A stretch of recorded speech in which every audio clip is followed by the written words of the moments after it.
오늘 이 말씀 중심에서 내가 달려야 하는 이유, 내가 달려야 하는 이유라는 제목으로 하나님 말씀 증거하겠습니다. 가끔 지나간 시간들을 돌아보면 너무 숨가쁘게 달려왔다라는 생각이 들곤 합니다.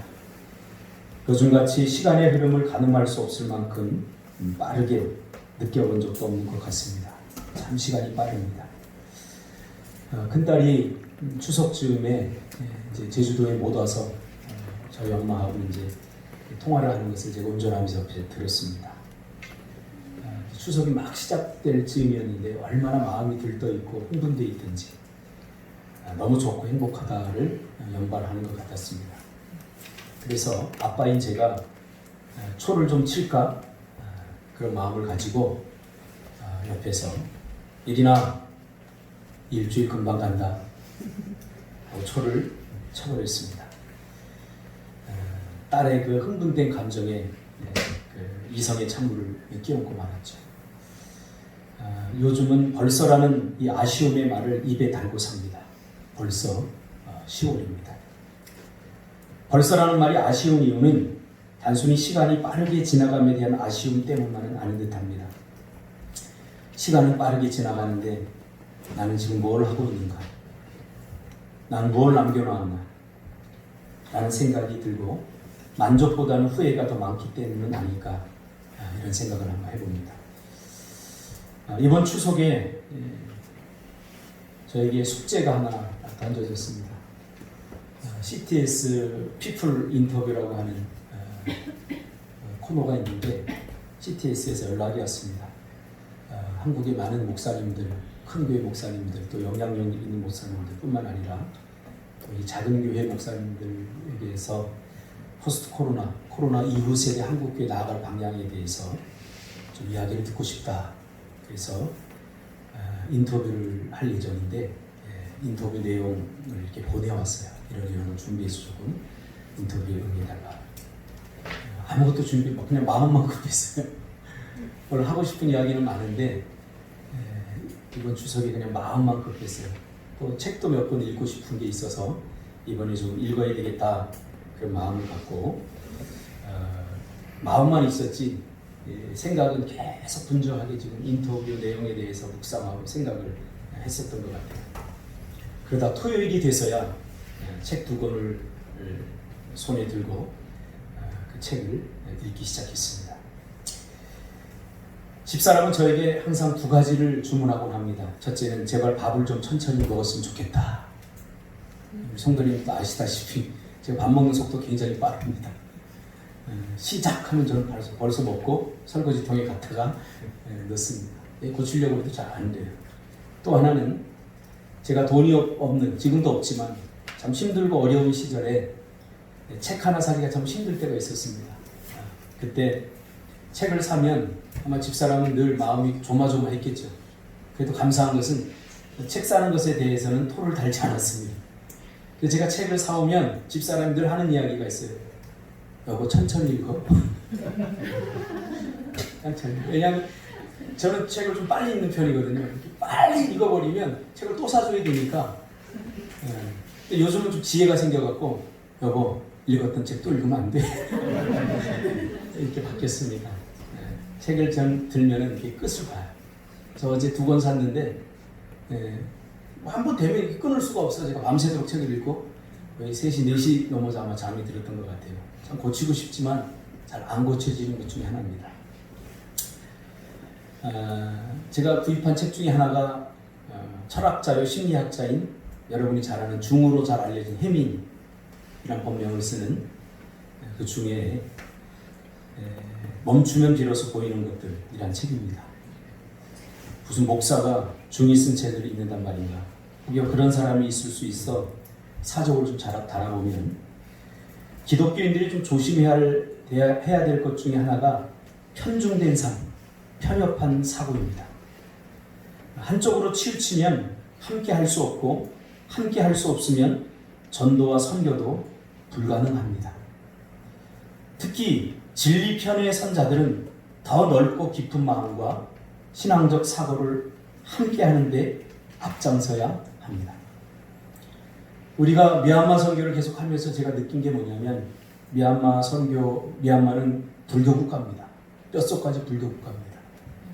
그곳에서 거의 20여 년 동안 사역을 하면서 많은 그리스도인들을 배출한 그 맹각필 선교사님이 한 그 사역을 추적해보면 하나님이 막으셨던 것 같아요. 열정을 가지고 들어갔지만 하나님께서 10년 동안 아무것도 못하게 하셨어요. 그럼 뭘 했느냐? 그 아이들과 먹고 마시며 함께 하는 그런 삶을 살았어요. 돈이 없어서 배우지 못하는 아이들을 불러다가 먹이면서 공부를 가르쳤고, 그 아이들이 공부하는 모습을 보면서 부모님들이 기뻐하고 또 부모님들과 같이 식사하고, 정작 아무것도 안 한 것 같은데 10년이 지나면서 그 아이들 마음속에 복음이 들어가고 선교사님의 삶을 통해서 그들은 예수 그리스도를 가늠하게 됐던 거죠. 가만히 제가 가서 보면서 깜짝 놀란 게 뭐냐면 그 아이들이 전부 다 선교사님을 따라한다는 사실이에요. 기도하는 것조차 처음에는 선교사님이 이렇게 하고 헐떡이 기도하니까 이 아이들이 전부 다 이렇게 합니다.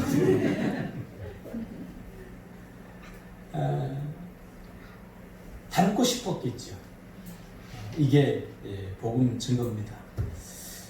가장 중요한 것은 편협한 사고를 버려야 됩니다. 그래서 목사도 중히 쓴 책을 읽어야 됩니다. 이것이 진리편에 선 자들의 몫입니다. 그러기 위해서는 실력을 연마해야 됩니다. 실력이 없으면 자꾸 정지하게 되고 편협한 사고를 가지고 나누게 됩니다. 그래서 우리가 실력을 키워야 됩니다.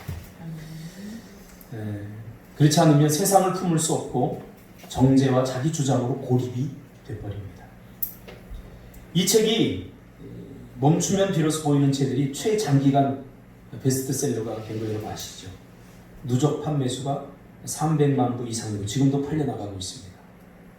전 세계 35개국으로 번역돼서 팔려나가고 있으니 다소 늦은 감은 있으나 읽어볼 필요가 있다고 생각을 했습니다. 불교 교리는 다분히 철학적 사고를 담고 있기에 불교 서적은 주로 철학적입니다. 그리고 인기 있는 중들의 강연을 들어보면 주로 심리학적 메커니즘을 많이 사용합니다. 한 주제를 오랫동안 깊이 생각하기 때문에 평범한 사람들, 아무 생각 없이 사는 사람들은 쉽게 그들이 하는 말에 공감하고 쉽게 깨우침을 얻곤 합니다. 그러나 거기까지입니다. 왜냐하면 진리가 아니기 때문에 시간이 지나면 그들이 했던 그 깨우침, 그들이 했던 말들이 나중에는 공허함으로 남게 됩니다. 이것이 한계입니다. 철학은 주로 생각의 영역에서 끝나기 때문입니다. 영혼을 터치할 수 없습니다. 그래서 처음에는 좋은 것 같은데 막 빠져드는데 시간이 지나면 더 공허해지게 되어 있어요. 이 말은 제 말이 아니라 제가 한동안 삶의 의미를 찾아 쫓아다니다가 인천에 있는 한 그 절에 제가 자주 다녔거든요. 거기 그 주지와 제가 오랫동안 이야기를 하면서 그분이 한 이야기가 그겁니다. 생각을 깊이 합니다. 우리가 하지 못하는 생각에 깊이까지 들어가니까 우리에게 던지는 그 한마디 한마디가 굉장히 달콤하게 다가옵니다. 그러나 그 말들은 영혼을 터치할 수 없기 때문에 시간이 흐르면 마음에 더 공허함이 생긴다고 그분이 직접 저에게 얘기했습니다. 저는 이 책을 읽으면서 왜 사람들이 그렇게 환호하고 있는가를 알게 되었습니다. 참 생각을 하지 않고 살아가고 있구나. 지금 대한민국 사람들이 생각 없이 그냥 살아가고 있구나. 그런 것을 깨닫게 됩니다. 진리에 서 있지 않으면 당연히 이런 달콤한 말들에 심지어 어느 기독교인이 저희 교회 잠시 다녔던 성도도 페이스북에 보면 이 말들을, 이 중요한 말들을 막 써놓고서 너무 좋다 그렇게 하는 페이스북을 제가 가끔 봅니다. 너무 안타까운 말이죠. 그러니까 진리의 마음이 있지 않으면 자꾸 그런 말들에 좋은 말들 이런 것들이 자꾸 현혹되어 질 수밖에 없습니다. 그럼 이 책이 결론적으로 하는 말이 뭐냐? 결론적으로 말씀드리자면 멈추자는 겁니다. 멈추어 보면 비로소 보이지 않던 것들이 보인다는 것입니다. 근데 그의 책을 계속 읽으면서 저는 멈추어야 하는 진짜 이유를 제가 발견하게 됐습니다. 왜 멈추자고 이 사람이 주장하는가? 멈추어야 하는 이유는 천천히 가는 법을 익히기 위해서입니다. 그러니까 우리 하나밖에 얻지 못합니다. 멈추자. 멈추니까 좋죠, 당분간은. 그동안 우리가 얼마 정신없이 달려갔습니까? 달려가다가 잠시 멈추면 너무 행복해요. 그 다음부터 뭐가 와요? 그럼 나는 어떻게 살지? 그럼 멈추자고 하는 거예요, 대책 없이. 그러나 이분이 하는 말은 뭐냐면 천천히 가는 법을 익히기 위해서 멈추자, 그렇게 주장하는 거예요. 그러니까 이 해미는 멈추면 비로소 보이는 것들을 통해서 천천히 가는 법을, 다시 말하면 인생을 경주하는 법을 배우라고 말하고 있는 거죠. 결국 인생은 천천히 가야 한다는 것입니다. 저는 이 말을 듣고 깜짝 놀랐어요. 굉장히 성경적인 이야기를 하고 있는 거예요. 그러니까 다원주의자들은 좋은 말은 다 여기저기서 끌어다 씁니다. 그러니까 이게 성경에서 하는 말인지도 모르고 쓰는 거예요. 천천히 간다는 것은 자기 걸음의 보폭에 맞게 걸어가야 한다는 것입니다. 누구나 인생은 자기 걸음의 보폭이 다 있습니다. 하나님께서 주신. 근데 우리는 다른 사람이 뛰어간다고 우리도 정신없이 뛰어가버린다는 거예요. 그러지 말자는 거예요. 그리고 경쟁하지 말고 오늘 본문에서는 경주하라고 말하고 있습니다. 경쟁은 기록을 깨기 위해서 질주하는 것입니다. 오늘 사도 바울은 뭐라고 이야기합니까? 경주하라고 말합니다. 그러니까 여러분, 이런 책을 괜히 비싸게 돈 주고 사서 읽지 말고 성경만 제대로 우리가 묵상하고 성경 속에 우리가 제대로 성경을 자세히 읽기를 통해서 성경 말씀을 읽으면 여러분 굳이 돈 들여서 그런 책을 읽을 필요가 없다는 사실이죠. 괜히. 오늘 사도 바울은 경주하라고 말합니다. 이 말은 멈추지 말라는 의미를 담고 있습니다. 기독교 역사가는 직선상관입니다. 계속해서 진행됩니다. 내 삶의 형편과 처지와 상관없이 하나님은 역사 속에서 시간을 절대로 멈추지 않고 계속해서 진행해 나간다는 사실이에요. 그러니까 멈출 수 없는 거예요. 기독교 역사가는 직선상관이기 때문에 멈추지 않습니다. 저는 어릴 적에 저희 아버지가 돌아가시고 많은 사람들이 상여를 메고 가고 저희 어머니는 그 뒤를 따라가면서 그 통곡하는데 그 통곡하는 소리가 그 5살 어린 아이의 마음속에 막 팍팍 꼽히는데 저희 어머니가 너무 불쌍한 거예요.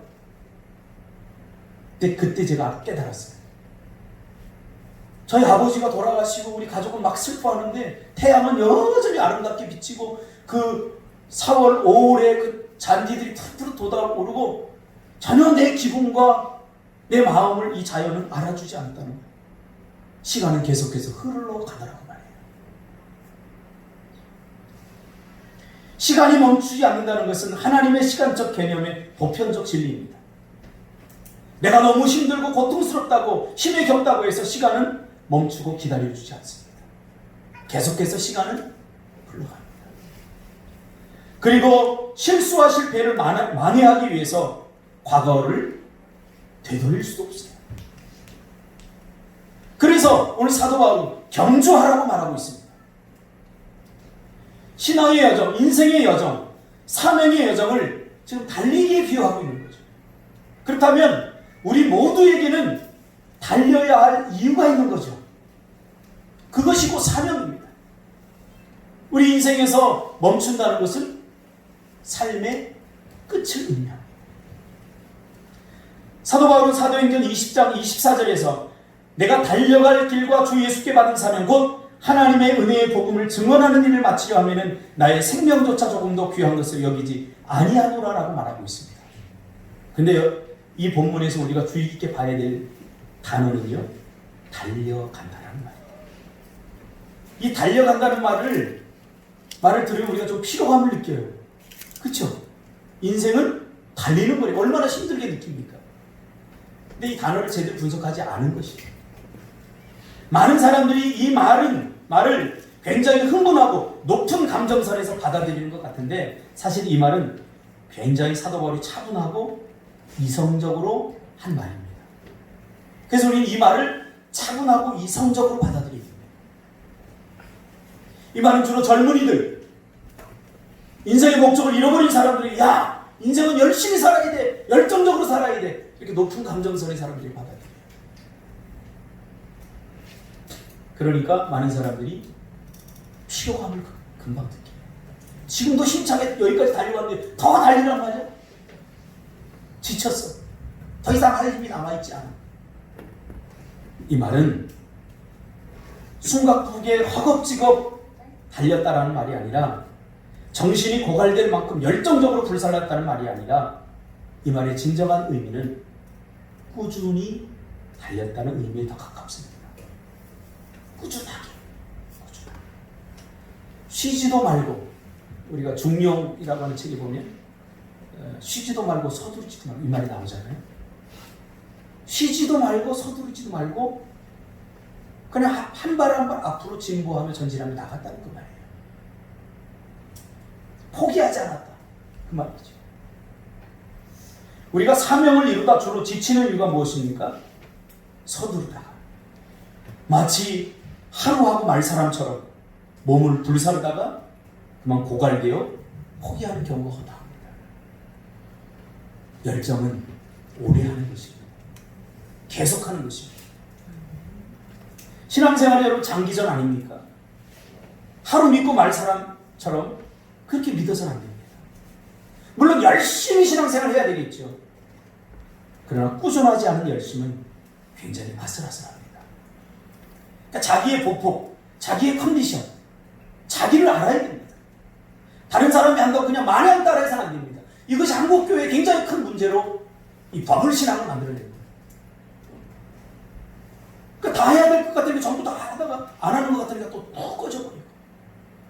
포스트 코로나 시대가 우리에게 주는 메시지 중에 하나는 이제는 진짜 그리스도인이 되어야 된다는 거예요. 분위기 따라 환경을 따라 적당히 믿어서는 이제 앞으로 안 된다는 거예요.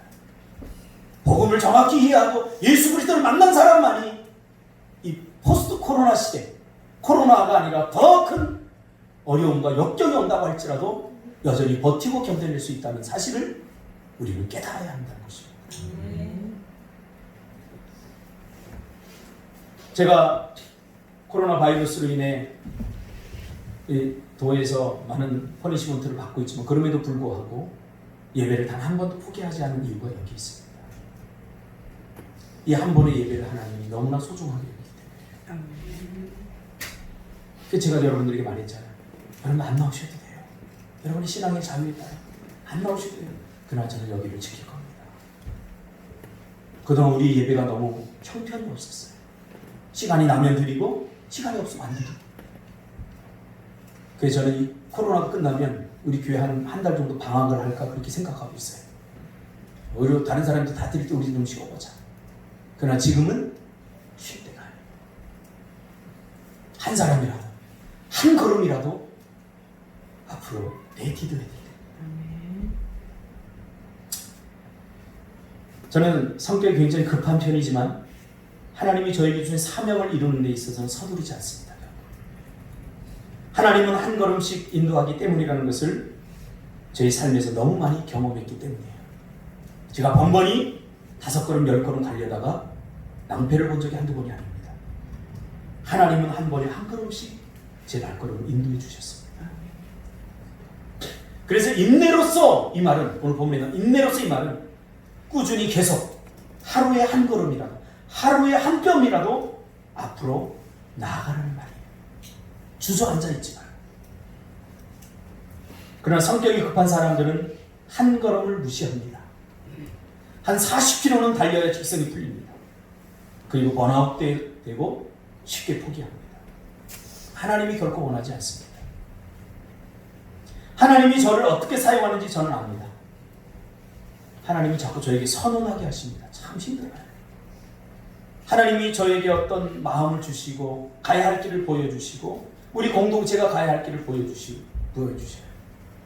그리고 꼭 이거 나 혼자만 갖고 있어야지. 괜히 또 안 되면 어떻게? 이런 두려운 마음이 있을 때마다 하나님께 설교 시간에 나도 모르게 성령을 통해서 선포하게 하셔요. 얼마나 곤란하고 힘들지. 인천에서도 뭐 목회 잘하다가 설교 시간에 우리 제주도 갈 거예요. 그냥 이게 나오고.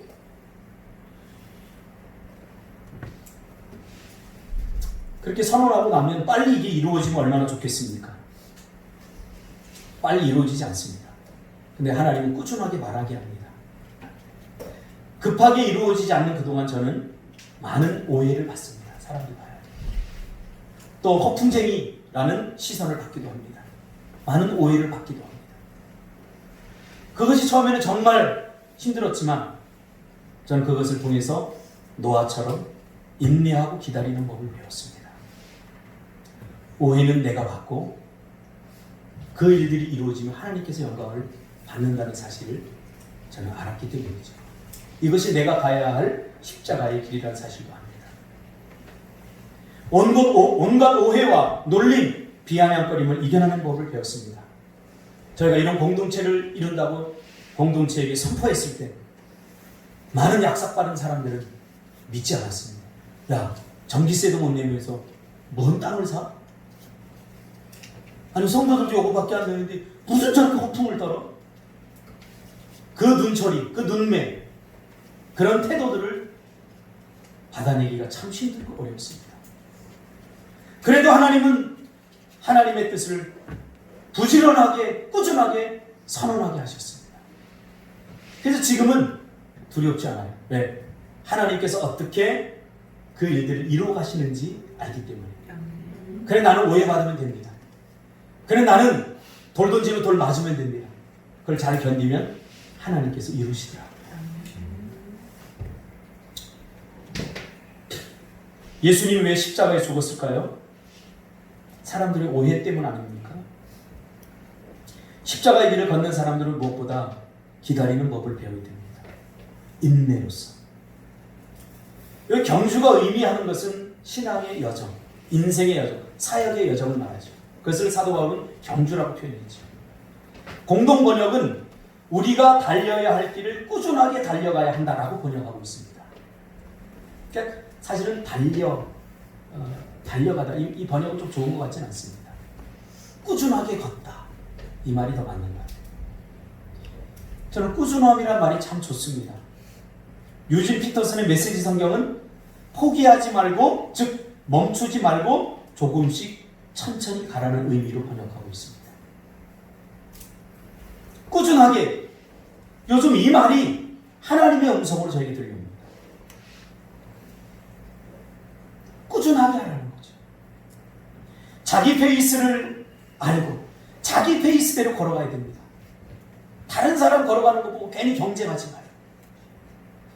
그렇다고 해서 혼자 걸어가라는 말이 아닙니다. 함께 걷기 위해서 꾸준한 훈련이 필요합니다.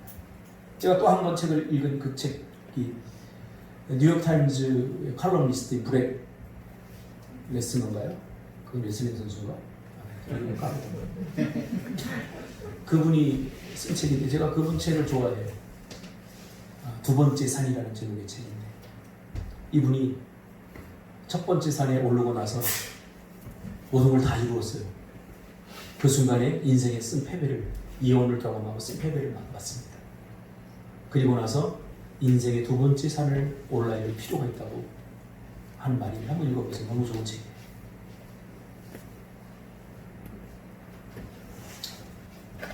꾸준하다. 쉬거나 중단 없이 한결같다. 멀리 가려고 하지 마세요. 많이 가려고 하지 마세요. 한 발만 뛰어도 돼요. 이거 얼마나 쉽습니까? 영어로는 stay라고 하는 말이죠. 하나님의 은혜는 꾸준함 안에 담겨 있습니다. 뭔가를 꾸준히 10년만 해보세요. 당할 수가 없어요. 그러나 우리는 그걸 1년 안에 빨리 해내려고 해요. 그러다 마음의 병이 들고 몸이 병이 드는 거예요. 힘들지 않아요. 꾸준하게 하면. 근데 어느 날 뒤돌아보면 엄청난 실력자가 되어 있는 거예요. 하나님이 이걸 원하시는 거예요. 결국 누가 해내는가 보면 꾸준하게 하는 사람이 해냅니다.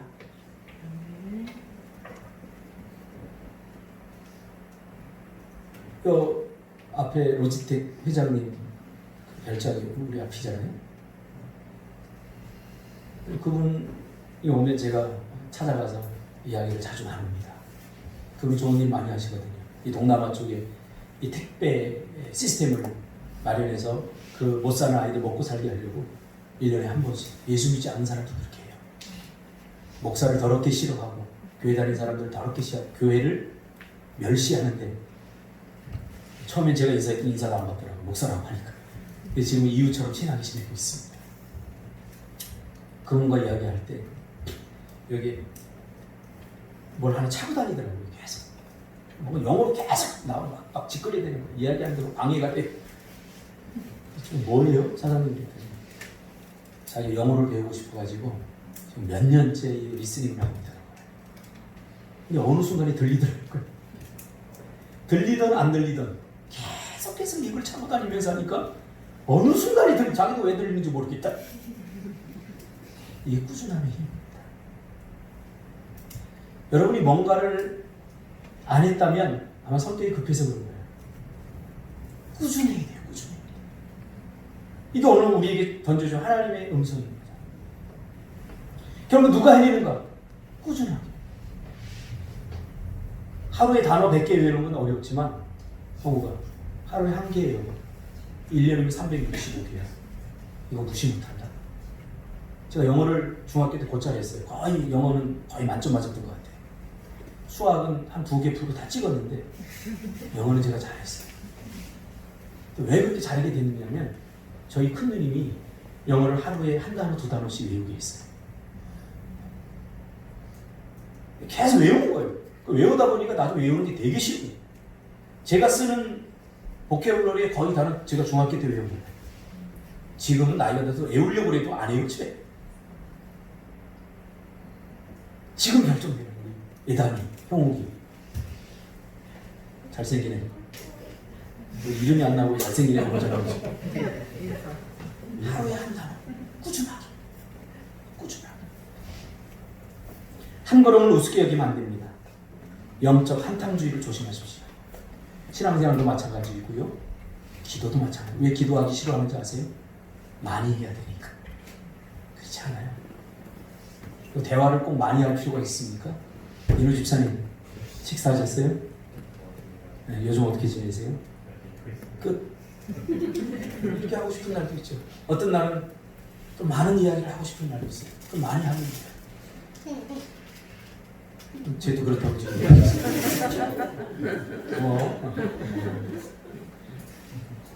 무거운 것과 얽매기 쉬운 죄를 벗어버려야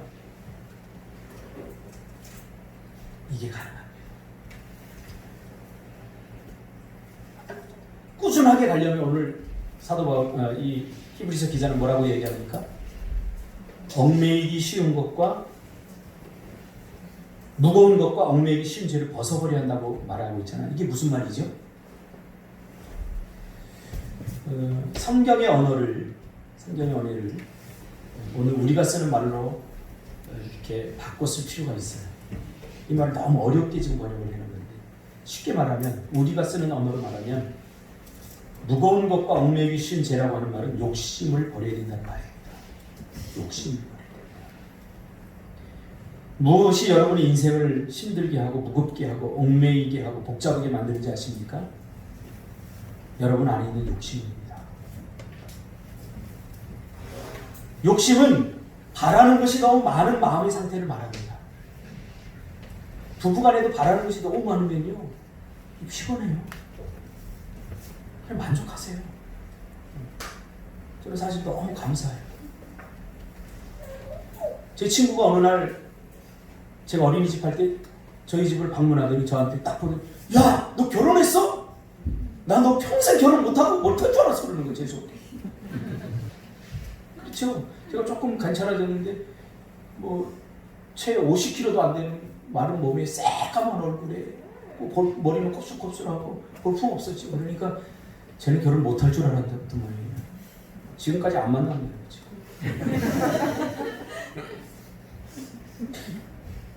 어제가 결혼 25주년이었어요.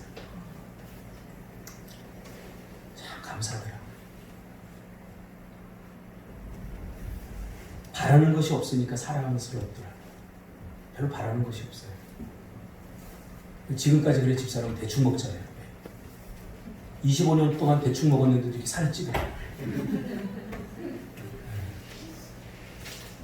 너무 바라지 마세요. 서로. 바라지 마세요. 그 욕심이에요. 목사한테도 성도가 자꾸 바라지 마세요. 뭐 이거 해라 저거 해라. 좀 바라지 좀 마. 저도 여러분이 안 바라잖아요. 뭐 이제 11조들하고 한번 얘기를 한 적이 있습니까? 다 안 바랄 거예요. 은혜 받으면 다 해요. 부모가 자식에게, 자식이 부모에게 서로 바라지 마세요. 내주고 하면 됩니다. 한 번 바라면 더 많은 것들이 바라지게 되고 이게 욕심이 되는 거예요. 바라지 말고 우리는 자족하는 법을 배워야 되지 않겠습니까? 우리 이만해도 지금 코로나19로 인해서 어렵다고 막 사람들이 난리치지만 저는 너무 감사해요. 왜? 요즘이 더 살기 좋은 것 같아요. 저는. 왜냐면 저는 전도사 때가 제일 힘들었어요. 그때부터 IMF. 저는 인생 자체가 IMF로 시작해서 IMF로 끝날 것 같아요. IMF 때 사람들이 막 어렵다고 자살한다고 그러는데 다 이해가 안 갔어요. 나는 늘 그렇게 살아왔기 때문에. 그들과 내가 다른 게 뭐냐면 저는 자족한 마음이 하나님이 주신 마음. 참 감사해요. 어디에서 살고 어디에서 사는 게 뭐 중요해요. 사랑하는 가족과 함께 있으면 행복한 거죠. 저는 단칸방에 우리 가족들이 이렇게 살면서도 행복했어요. 불행하다고 생각했는데 하나님이 아셔요. 너무 좋았어요.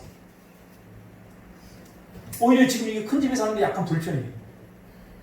방 하나씩 이놈들 주니까 방문 빼꼭 닫고서 밥 먹어라! 그래도 안 들려요. 못 들은 척 하는 건지 안 듣는 건지. 오히려 거리감이 더 있어갖고 요즘 심각하게 생각하고 있어요. 원룸으로 옮길까? 더 행복할 것 같아요. 어디에 사는 게 뭐가 그렇게 중요합니까? 이만하면 우리 먹고 살만 하지 않습니까? 우리나라? 이제 자족하세요. 나누세요. 진정한 부자는 소유가 많아 나눌 것이 많은 사람이 아니라 갖고 싶은 것, 바라는 것, 원하는 것이 적은 사람이 부자라고 성경은 말하고 있지 않습니까? 바라고 원하는 것이 많아지면 집착하게 되고 집착하면 욕망이 그릇이 자꾸 커집니다. 제가 이번 주 국동방송 설교 녹음한 내용이 바로 이 내용입니다. 전도서 2장. 솔로몬은 뭐라고 그래요?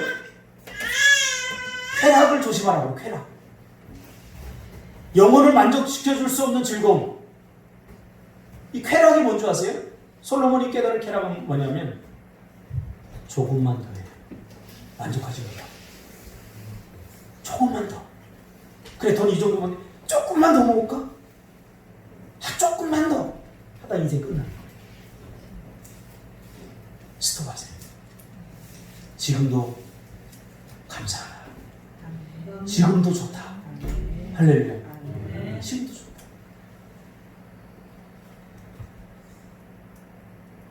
한두 번 하지 말고 꾸준하게 해나가는 것이 필요합니다. 제가 요즘 잔디를 뽑으면서 느끼는 게 많아요. 잔디를 한번 뽑으면 어느 순간에 잔디가 내 풀을 뽑으면 어느 순간 풀이 이만큼 자라있어요. 내가 분명히 뽑았는데 그때 뽑느라고 얼마나 피땀 흘리고 그 땡볕에 고생했는데 이 잔디가 눈 뜨고 딱 돌아서니까 또 자라있어. 그때 얼마나 짜증이 나고 신경이 날지 모르겠어요. 요즘 바꿨어요. 잔디는 꾸준하게 매일 조금씩 뽑아야 된다. 그래서 왔다 갔다 하면 조금씩 뽑아요. 조금씩 뽑아요. 그러니까 스트레스도 어느 순간에 이쪽 면이 다 뽑아요. 준석 집사한테 얘기하죠. 매일 조금씩 해라. 네! 지금 쟤네 집이 제일 더러워요. 지금 풀이 얼마나 자랐는데 한꺼번에 하려고 하니까 안 되는 거예요.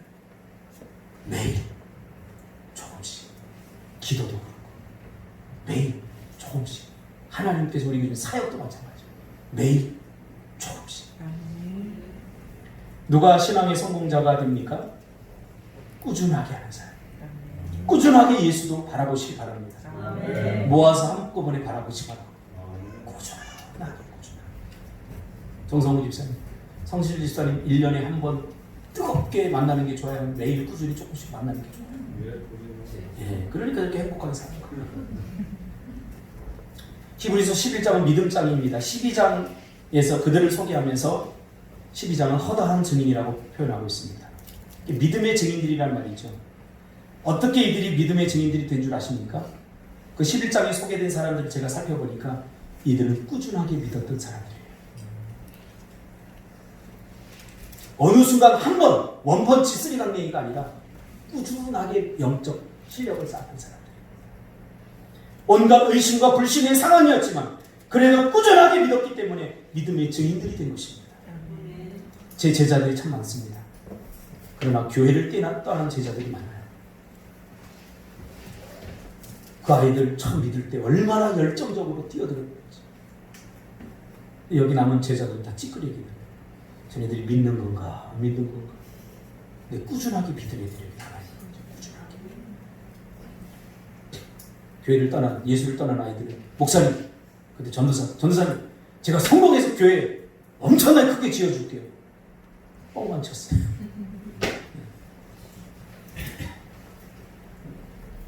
그래서 믿음의 주요 또 온전케 하시는 예수를 바라보자고 히브리서에서 말합니다. 꾸준하게 걸으면 더 멀리 갈 수 있고요. 꾸준하게 걸으면 더 빨리 갑니다. 꾸준하게 바라보면 신앙도 믿음도 더 커집니다. 우리 신앙은 등수를 매기고 순위를 결정하는 경기가 아닙니다. 끝까지 달리는 자가 우승하는 경기입니다.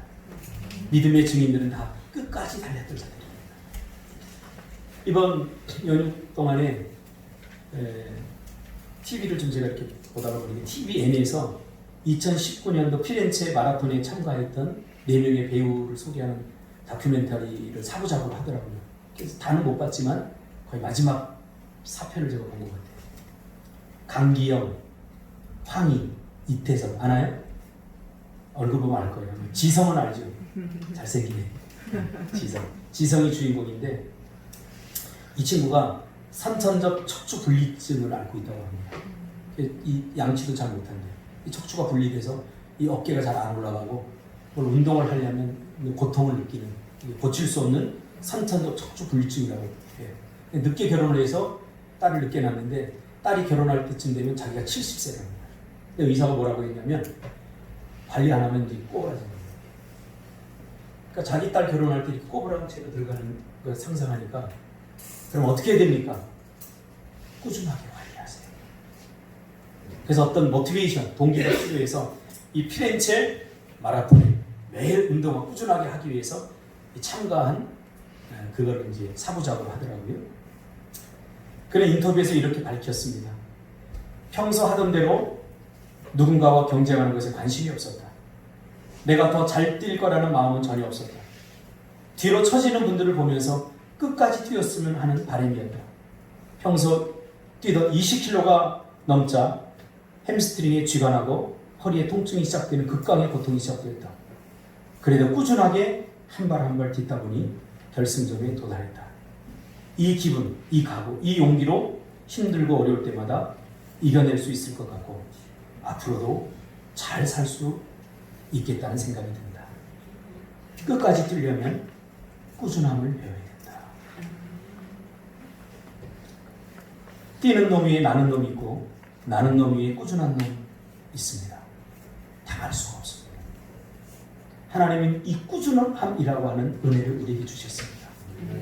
특별히 능력이 없으신 분, 특별히 재산도 많지 않은 분들, 이제 꾸준함을 여러분 삶 속으로 가지고 오셔서 꾸준하게 사시기 바랍니다.